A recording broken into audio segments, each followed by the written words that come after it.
is Michelle Irwin, and we are back for another episode of Retail Media Thursdays. During this series, we've met with guests from the retailers, the brands, the agencies. Today, we're meeting with data cleanroom technology InfoSum.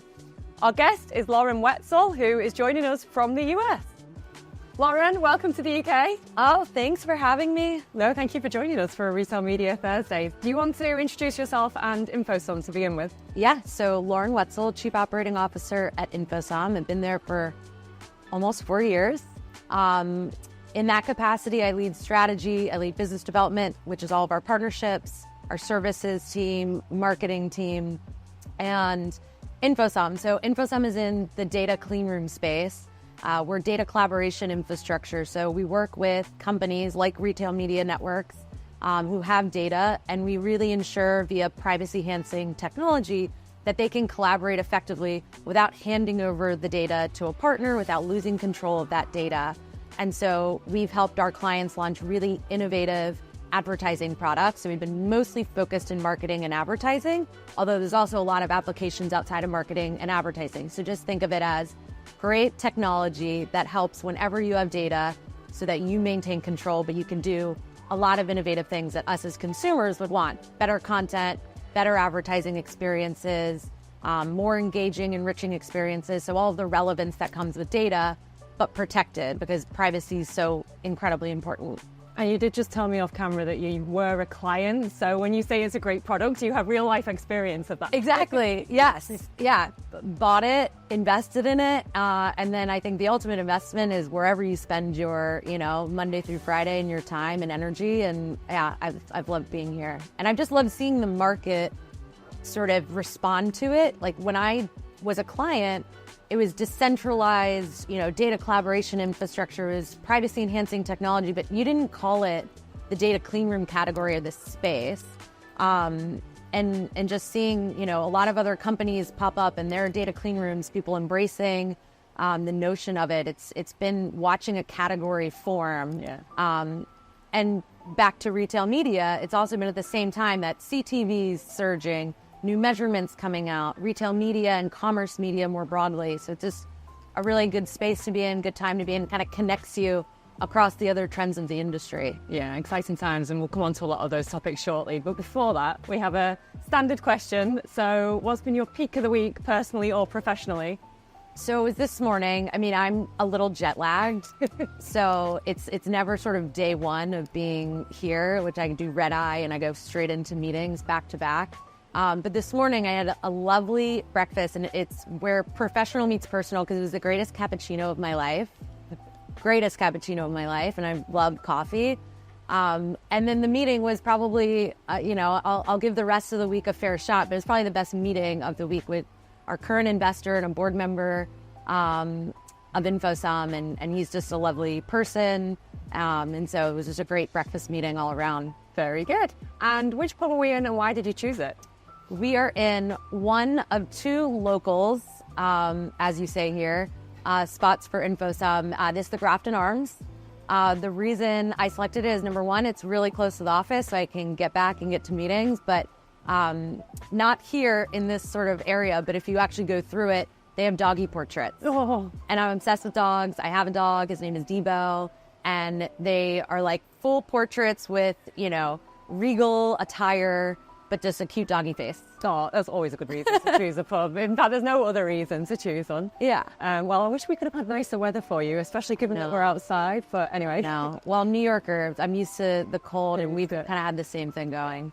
So let's get into the retail media portion. Can you elaborate? You mentioned there's some retailers you're working with. Can you elaborate on who you're working with and how you're facilitating the collaborations with different media owners across different audiences? Sure. So first and foremost, we work with media owners and we work with brands. So some of the retailers we've started working with, Boots and Tesco. We also work with Nectar 360. And some of them just started because they wanted to protect their data, but use their data for more effective marketing. So they have campaigns to run. They want more people to come into their stores. They want to drive more sales. And so that's sort of a classical way that a retailer as a brand would use us.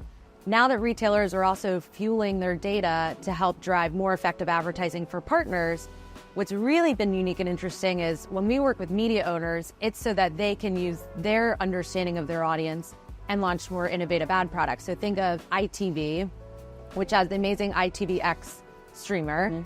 And they want to launch new CTV ad formats, and they want to use their data. So they launched a product called Matchmaker, where it's their understanding of the audience across ITVX on VOD, but then it's bringing in Boots loyalty card data, and also that sales transaction data. And so it's kind of that harmony of multiple parties coming together to collaborate. It's a richer, more engaging ad experience for the consumer. And then you can actually understand performance. So when you have that loyalty card, you can actually target the right segments. And then when you have the transactional understanding, you can understand, okay, this is how much this campaign on this piece of content drove transactions. And it just really allows for you to then plan more effectively. So it kind of comes full circle. So it's better activation, better measurement, and then ultimately, especially with our agency partners, everyone's planning more effectively and seeing a return on their investment. Yeah, you mentioned a lot of data there, and you said the need to protect it. Let's dig into this a little bit more. So how important is that privacy kind of part of things to the conversations you're having? How are the retailers that you're talking to adapting around that?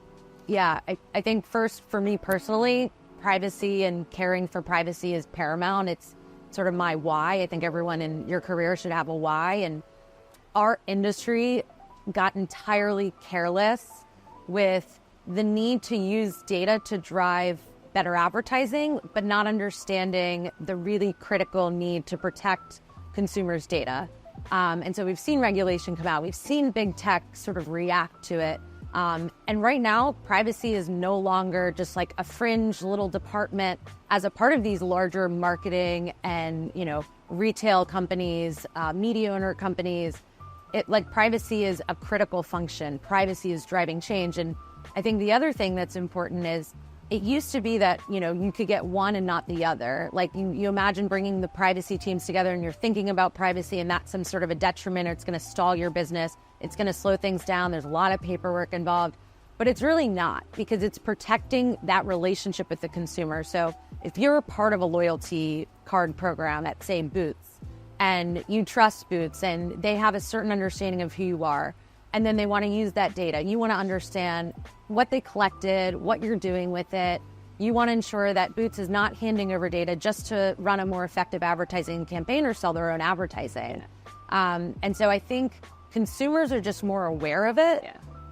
Could be generational, could be the many social platforms. I think that's just been a massive trend, and it's not going away. They're going to continue to ask more questions. And so having that relationship and then just improving the industry. So having higher standards, which you can have now because there's great technology like InfoSum that can ensure it's protected throughout any part of that sort of marketing value chain. Such an important role in the industry.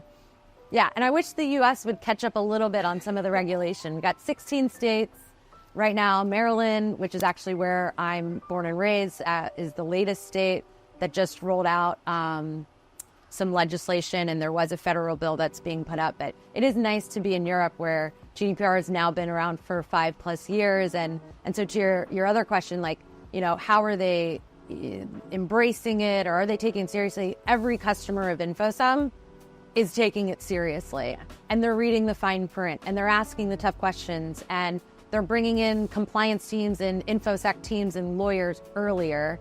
And I just really appreciate that. It's like a breath of fresh air to have people really dig into the technology, really ask the hard questions. And I'm proud to be at a company that's sort of standing up and, can meet those standards. Yeah, we're hearing it more and more, even from the brands that we're working with. It's coming up in every single RFP, it's coming up in every single pitch. It's like they want conversations with our chief data officer. It's just, Yeah, it is. And there's a chief data officer, there's chief privacy officer, like those teams.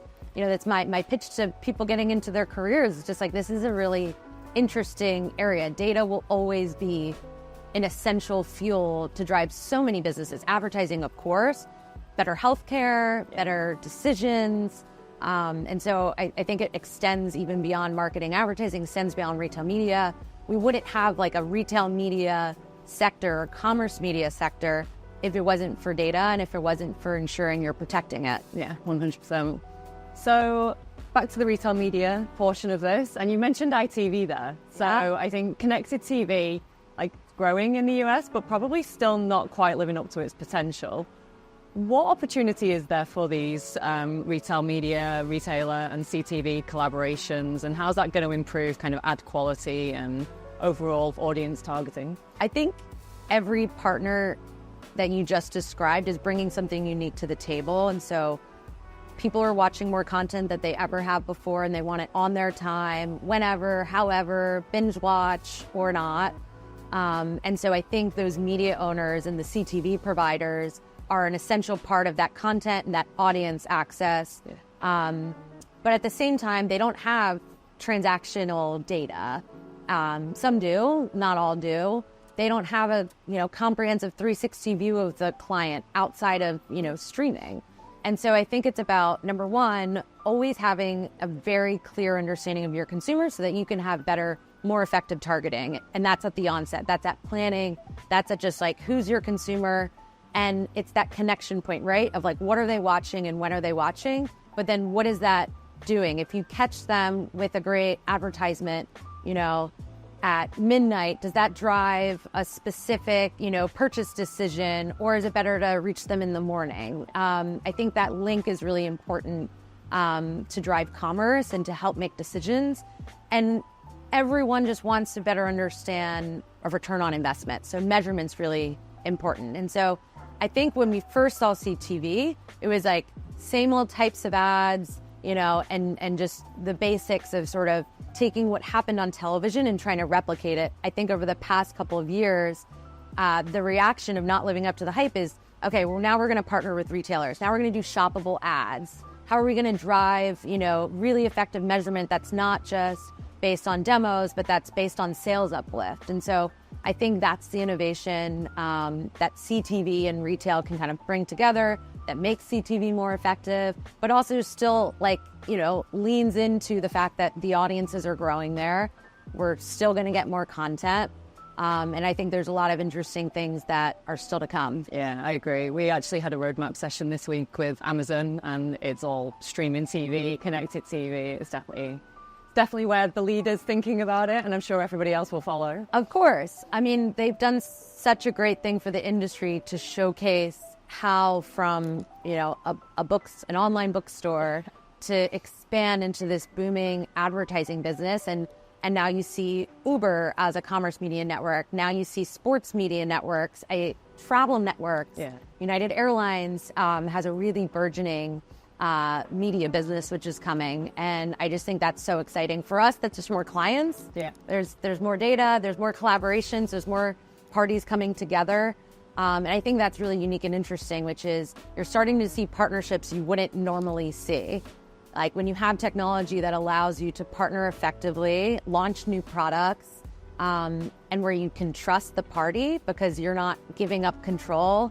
I think there's a really great value exchange there, and I think we're going to see a lot more. It's interesting, actually, you mentioned some of those other brands. Like, do they have as much data as the retailers? Like, do they already have loyalty schemes, a lot of them? Like, how are they thinking about it? CPG is a great example. So for consumer packaged goods, you don't have as much data. Yeah. And so that's where the product that I described with Matchmaker, and also Channel 4 is a great client. They have a really great product with Nectar 360, so they get some of that. And it really is for the CPG companies. So yeah. They have some understanding, and some, I think, are more advanced in terms of their journey of first-party data collection and management and figuring out what they want to do.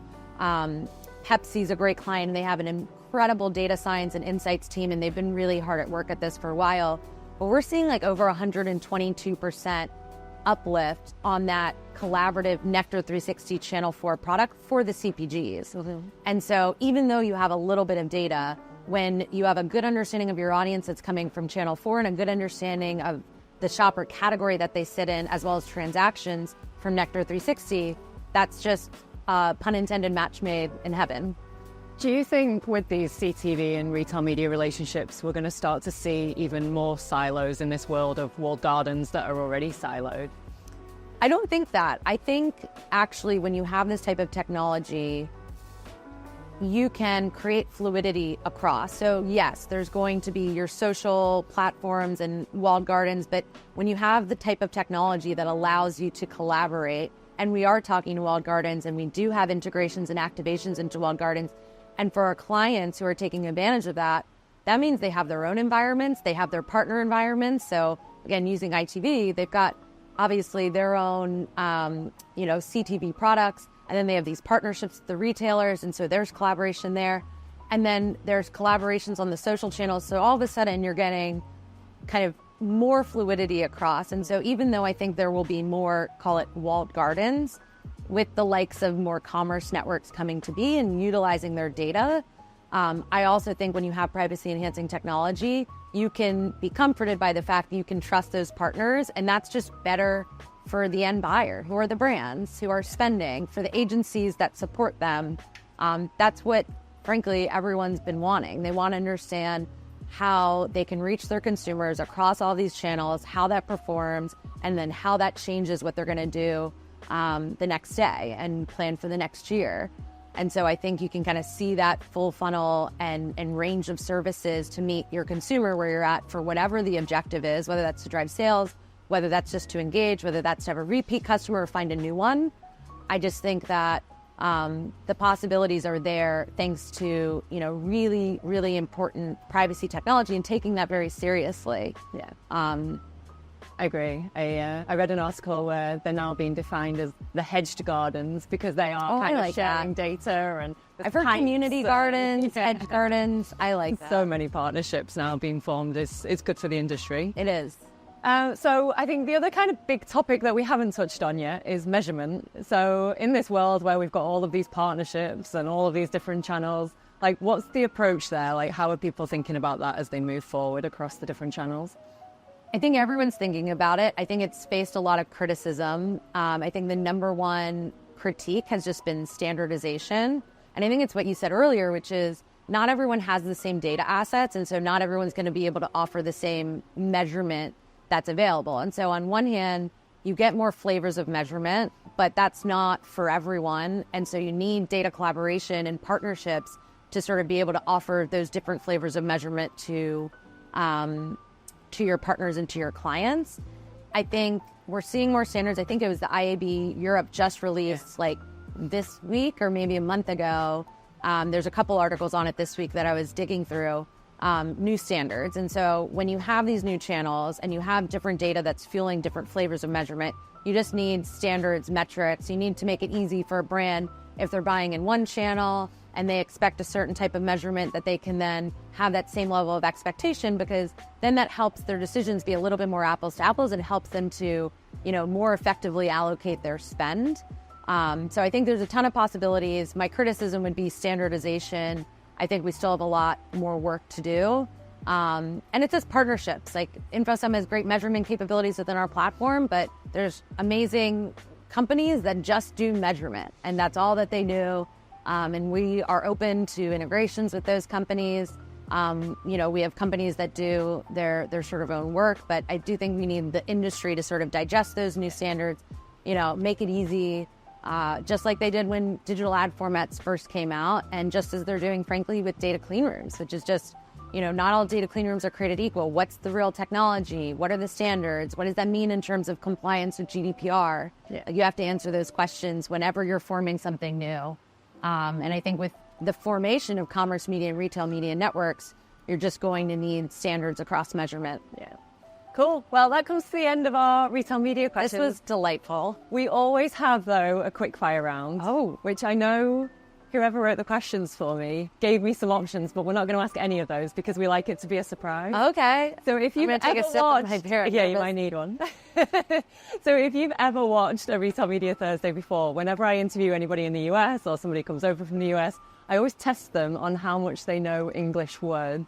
Oh, no. So I'm going to actually get my notes out because I can't remember what ones I wrote down this morning. Do you know what a cuppa is? No clue. Cup of tea. Oh, cuppa. A cuppa. Cuppa. Okay. Wellies. Shoes. some short, like Wellington boots. Boots, yeah. I don't know what you guys It's like call rain boots. Yeah, we need you have a lot of that today. Yeah, exactly. NAF. That was NAF. How do you spell it? NAFF. NAFF. No clue. That's rubbish. It was so close to nap, and as a jet lag person, You just want to go to bed. I feel you. I've only just got back as well, so it's painful. Bobby. something with your hair. That is an option. So there is a bobby pin, but Okay. in this case, I was referring to a policeman. Oh. Bobbies. Absolutely no clue. Never heard of that. And a brolly. Also need it today. Oh, umbrella. Yeah. Skint. No clue. Like no money. And poor. Oh, skint. Oh, I knew that one. And tosh. A load of old tosh. Bullshit. Rubbish, yeah. you got a couple there. Yeah. Did better than most people. Did. Okay.